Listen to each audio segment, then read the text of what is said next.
This is the Insta360 X3. So is this also the X3. Whereas this behind me is the Insta360 One X2. And here is the Insta360 One RS 1" edition. And over there is the Insta360 R standard 360 camera. So that's a lot of cameras, far too many.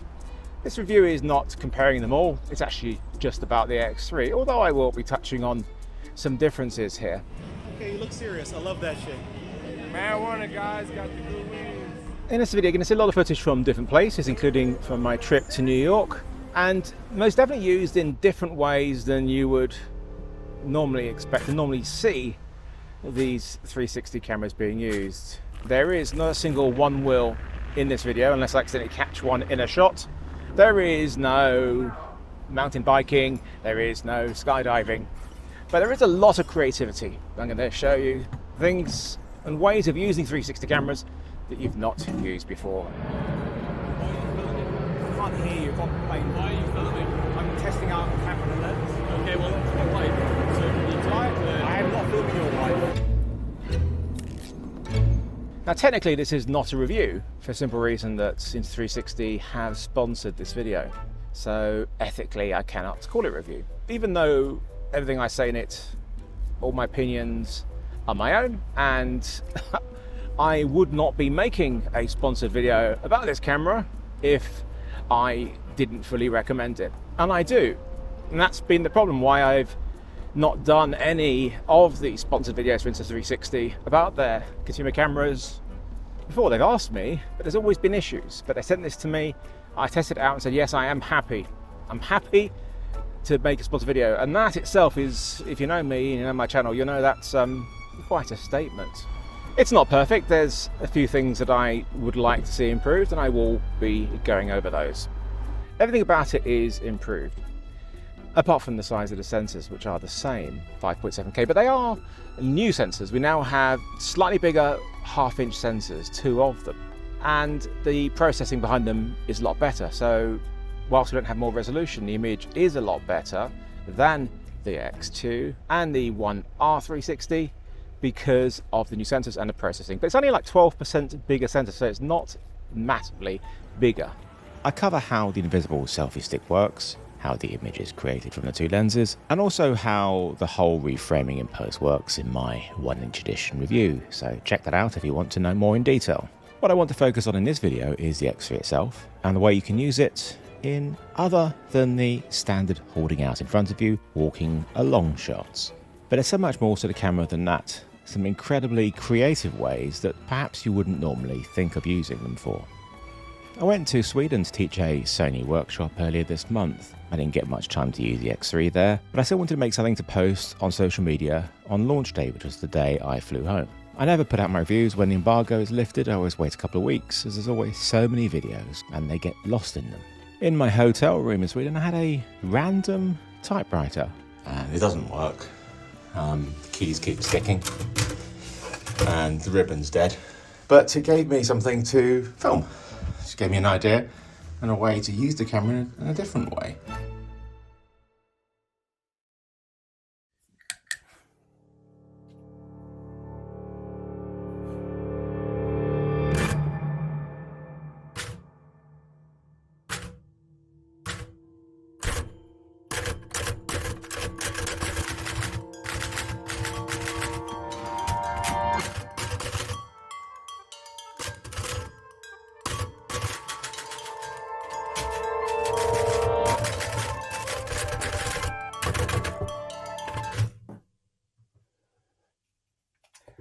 Now, if only there was some paper.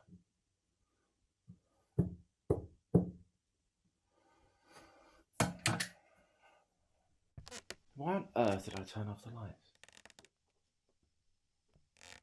Hang on. Found some. Maybe not.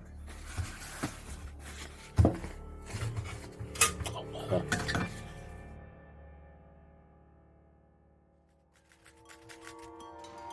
I did a vertical version of this edit for Instagram and YouTube Shorts, and used the proper one for Facebook and here. That's the joy of shooting 360, as you can decide on the aspect ratio in post. By positioning and mounting the camera in unusual places, I was able to get unique shots, and that's one of the things I love the most about these cameras. I think definitely one of my favourite things about the X3 is the way you use it.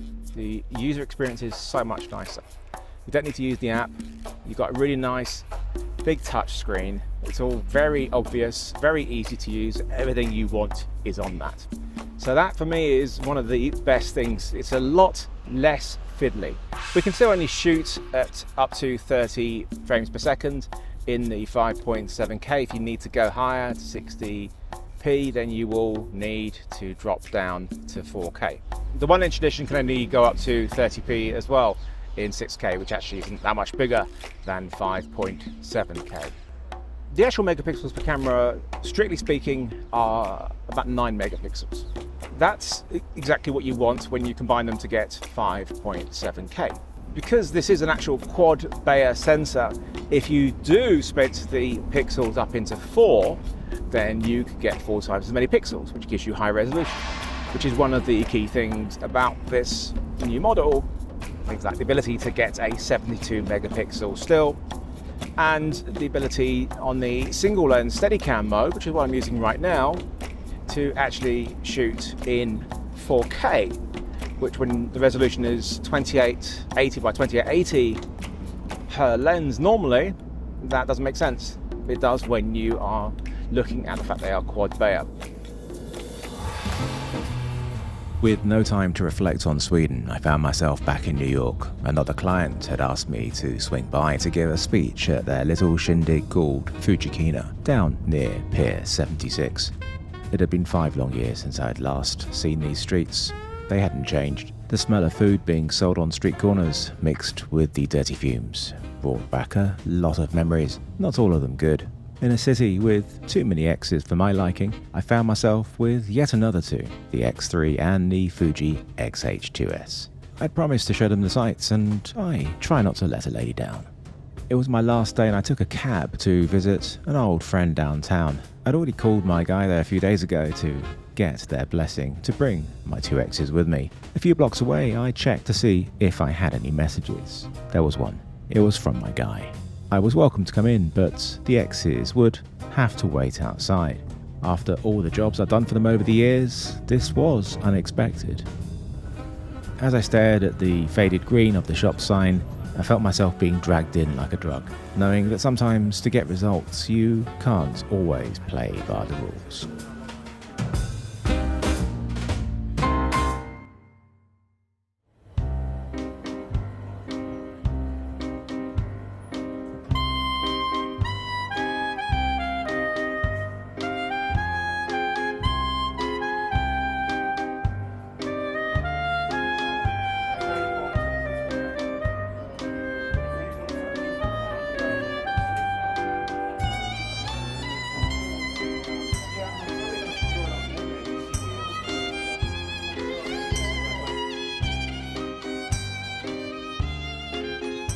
It's like the only Insta360 stuff is the accessories. Oh, there's one there. But that's it. Nothing else. Well, you get a mail order. I think to get through my affiliate link to B&H or direct through Insta360. If you do, thank you very much.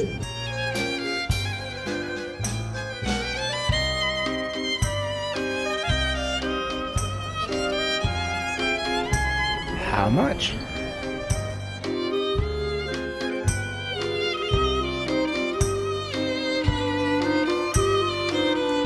Let's position it in little places like this. Grab some shots quickly. And it looks more interesting than just having it on a selfie stick all the time, doesn't it?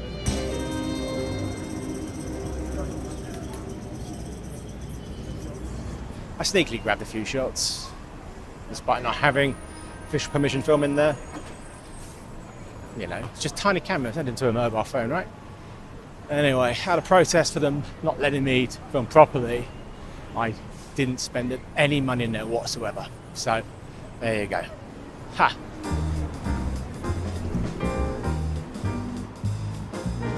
The single lens mode is exactly what it says. Instead of using both lenses, it uses one, which you choose. The different resolutions let you shoot at different frame rates. The 4K is up to 30p, and the slightly cropped 3.6K goes up to 60p.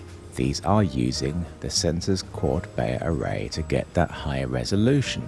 2.7K is using the combined pixels for its recording. In these modes, you choose your field of view and whether you want flow state on or off as it bakes it in, unlike the other modes in this camera which require additional post-production. If you select 2.7K FOV+, then flow state is not applied in camera. It basically records the whole of your selected lens, basically in the same way the 360 mode does, but just one of them. So you can choose your aspect ratio, field of view, distortion on or off. You can do a bit of reframing and also choose whether you want flow state on or off. And this is why I chose this mode for my on-camera stuff whilst driving, as I needed stabilization to be turned off, otherwise the steering wheel would be moving around in the shot. I wanted the car to be static and the background to move around. This is the same reason why lots of the shots on the Fiat Barchetta have flow state off. So is there any benefit to using single lens mode rather than just shoot 360? Well, if you know you only want to point one way and are happy to have built-in flow state, then yes, there is more detail in the image. Not as much as say 4K in a standard action camera like we have in the One RS system though. The bitrate is higher, 4K and 3.6K is 100 megabits a second. 2.7K is actually only 50 megabits a second, but in 2.7K FOV Plus is also 100 megabits a second. When you're shooting 360 video, each lens recording is actually only 60 megabits a second. And all of this is H.264. Sadly, unlike the X2, there is no H.265 recording here. This is where the screen actually does come in handy, because you do need to compose. You cannot just point in any direction. You need to be composed correctly. Because you can't, we can fix it in post to a degree, but you're going to lose resolution. So, I mean, it's an interesting mode, and it definitely has its uses. So now we're pointing and trying to match that same shot, pointing forwards compared to the 4K.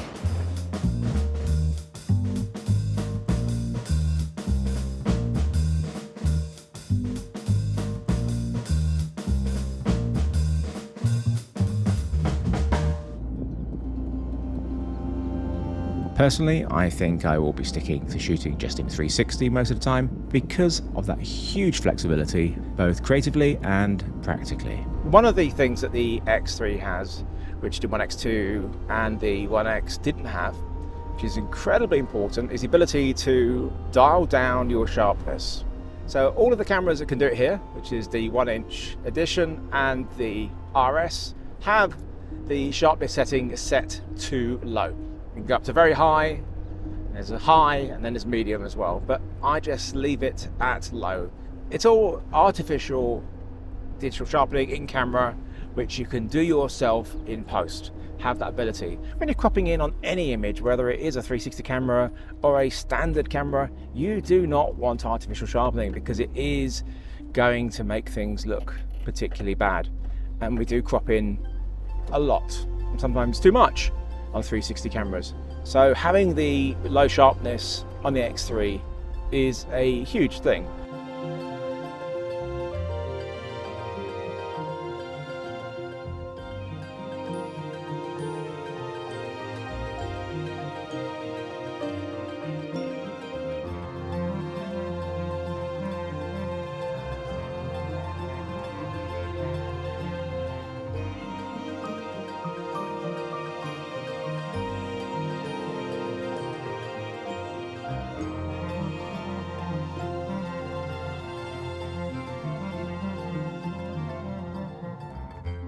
I cannot stress enough how important it is to shoot in low sharpness with 360 cameras. Honestly, it's going to make such a huge difference. Now, if you're doing all your editing on the phone through the app, which I don't recommend, I totally recommend using the studio if you can. Obviously, if you're on the go, then you are going to use the mobile app. Then you're not going to see the difference so much. And if you're watching this video on your phone, which is probably most of you, then you won't see much difference when I show you the different examples.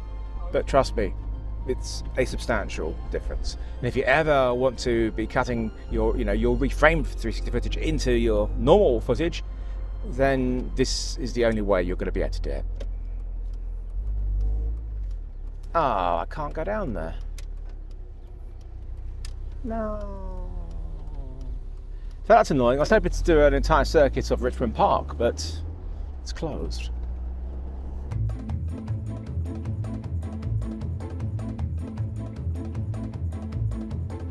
There's so many different modes in this camera that I can't cover them all. I'm just focusing on the ones that I use. Now I do use time-lapse occasionally. This is actually time shift, which is sped up normal video. It's got added motion blur, which is created in the Studio app. There are proper time-lapse modes, including an Astro mode, and even one using the 72 megapixel quad Bayer stills mode. Are the 72 megapixel stills that much better than the 20 megapixel ones? Well, yes, they do have more detail, but they do take a lot longer to process in camera, and of course they are bigger files. With 4 times the pixels, I think you can work out how many times bigger they are. The main video frame rates are mostly the same as the One X2, which is a shame, although there is a slight increase in 4K from 50p to 60p. The problem is, you really need as much resolution as you can when reframing 360 video, so your image is going to be softer in 4K. In fact, I recommend actually setting your sharpness to medium when shooting in 4K. Anyway, 99% of the time, I use normal speed anyway. Well, at least for 360 video, that is.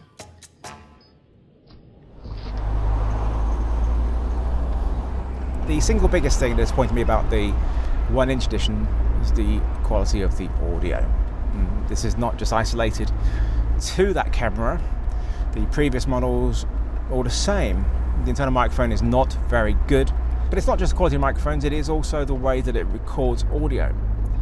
In that it's 16 kilohertz when it really needs to be 48 kilohertz. And that's not just the internal microphone, it is also an external microphone via a USB input. The audio from the X3 is so much better. This is the internal microphone from the One X2, about 20 centimeters from my mouth. And this is the internal microphone of the One RS 1-inch edition. They have promised me that they are working on making it better. I really hope so, because the image is so nice from this camera. It'll be great to have audio that can match that. And this is the internal microphone of the X3. I don't know what they changed hardware-wise, but they certainly have improved the internal recording. It's no longer 16 kilohertz, it is now 48 kilohertz. This huge improvement in audio, along with the ability to change our sharpness, makes it an essential upgrade from the One X2. If you're going to have wind noise reduction on, it's not going to sound anywhere near as good. You can buy a couple of wind gag stickies from Rycote, which will do the trick instead. Much better.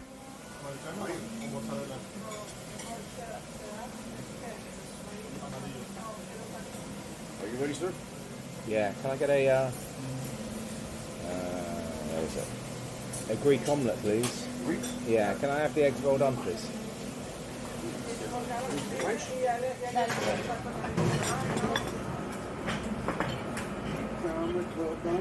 Cheers, lovely, thank you. Do you want more coffee? Yeah, please. Do you have any hot sauce, by any chance? Lovely, thanks.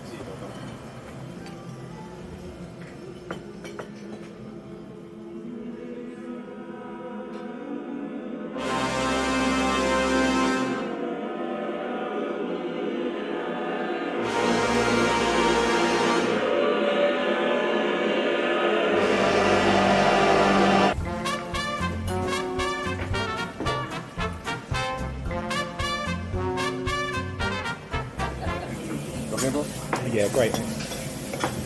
Australia. Close, England. See?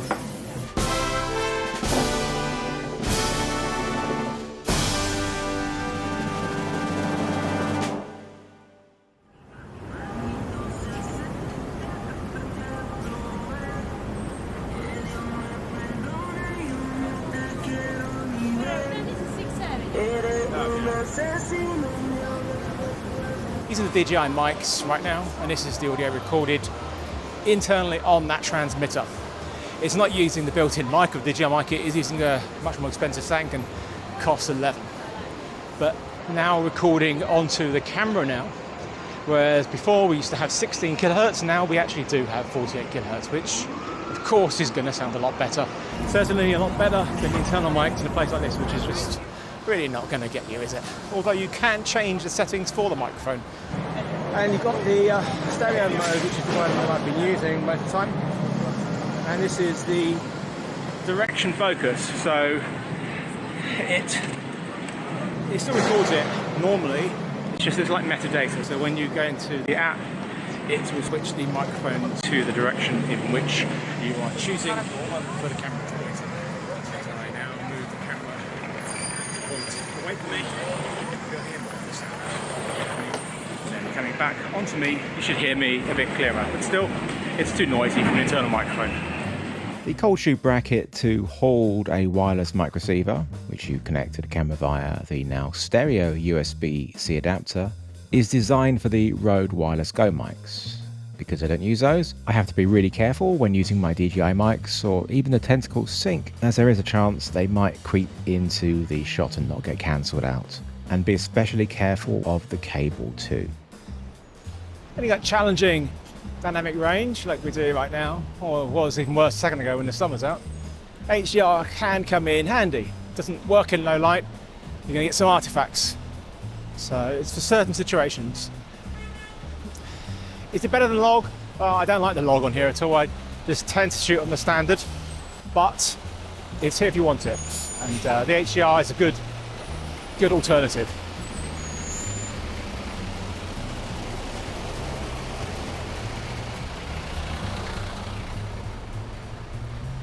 As I have said countless times, I hate vlogging. Or try to do it in places where there aren't many people, normally. But I do think that this camera actually now is probably the most practical vlogging camera. The thing that I had issue with the 1-inch was the audio, which they have now fixed. So yeah, I mean, it's not quite the same. You're not going to get every type of shot that you want, but if you just want to film yourself and what's around you, then yeah, it makes a lot of sense. So in this sequence, it's just going to be me hunting for a minibar in this 5-star hotel. Spoiler alert, there isn't one. For this sequence, it's very simple, positioning the X3 in different places and also using this tripod stand which has got the selfie stick built into it, which is actually very good. The key to success with these sort of sequences is, well, thinking about the shot, but also manual exposure. And using the actual app to compose the shot is making things a lot easier.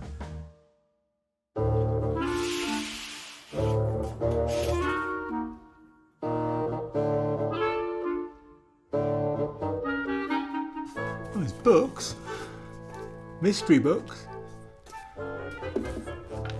but no minibar. There's coffee. Yeah, no minibar.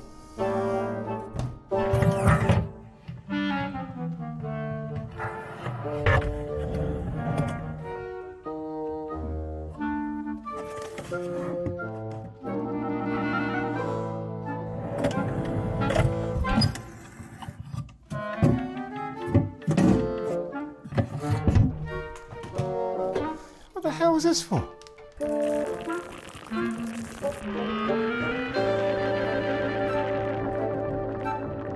Nice shower. Still no minibar. Because it's much darker now, we are going to see the ISO pushed up to its maximum of 3200 ISO. Whether it's at it right now or not, I don't know, because I'm driving and also it's on auto ISO, so I don't know. It doesn't show you exactly what it is at. But because I have that shutter speed at 100th, you know, that is going to mean that ISO goes higher. If you are shooting in auto mode, then your shutter speed will actually go to its lowest point before pushing up the ISO, so it'll be at 30th of a second, which isn't high enough for flow state. The alternative is to have a high shutter speed like I have and a higher ISO. Of course, you'll get to the point where your ISO can't go any higher because it is too dark, and then you really should not be filming anymore anyway, because it's not a low light camera. They are still only half-inch sensors. If you are going to turn off flow state, then you can have a slower shutter speed. You just need that higher shutter speed when you are using flow state. It's better to have a noisy image that you can do some cleaning up with in post than have the digital stabilization artifacts which you'll get if you have a shutter speed which isn't too high.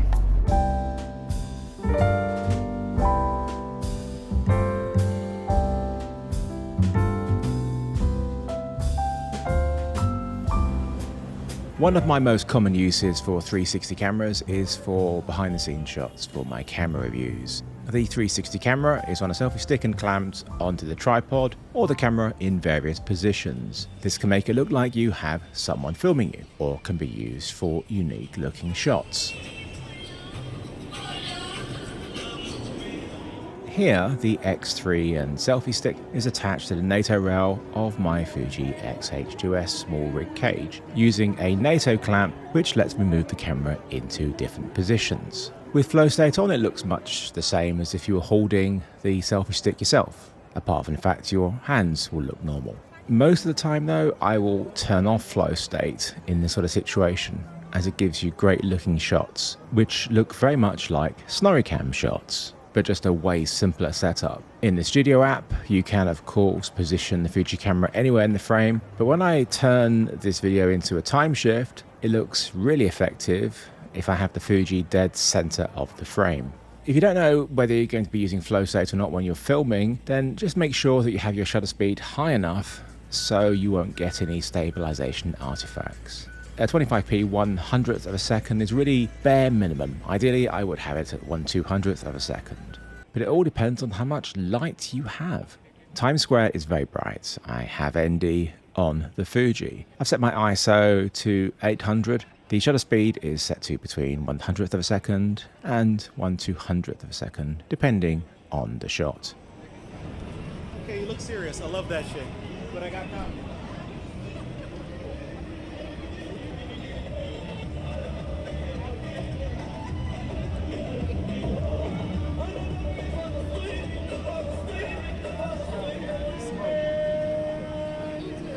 Marijuana guys got the good wings.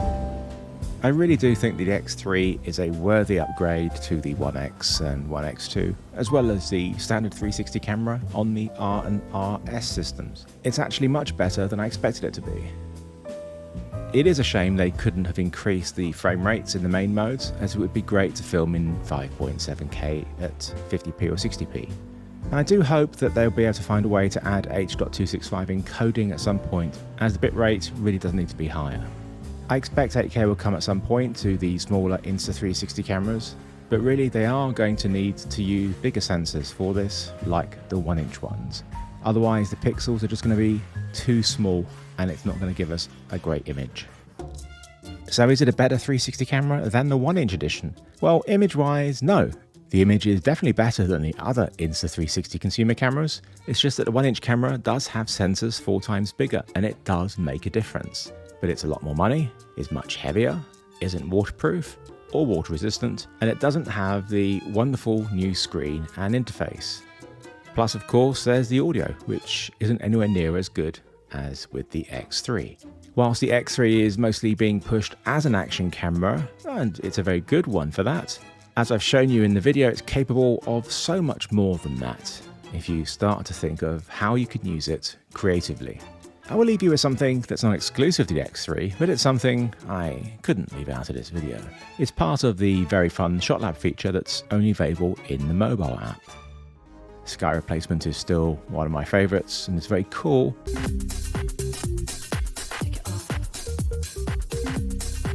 But this mode is the most ridiculous. So Sarah, this is nose cam mode. I want you to press record and then put it in your mouth and run around, okay? Okay. You fine with that? Weird. Yeah. Alright. Is it recording? In your mouth and then run around. Bye.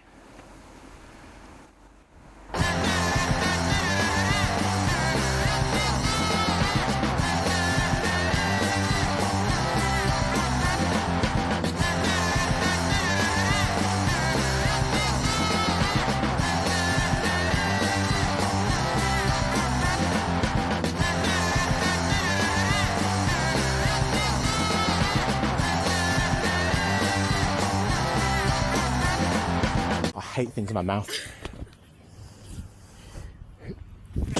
I'm gagging already. I can't actually put things in my mouth without gagging, unlike other people. I can. So this will be my shot on the seesaw. Sorry.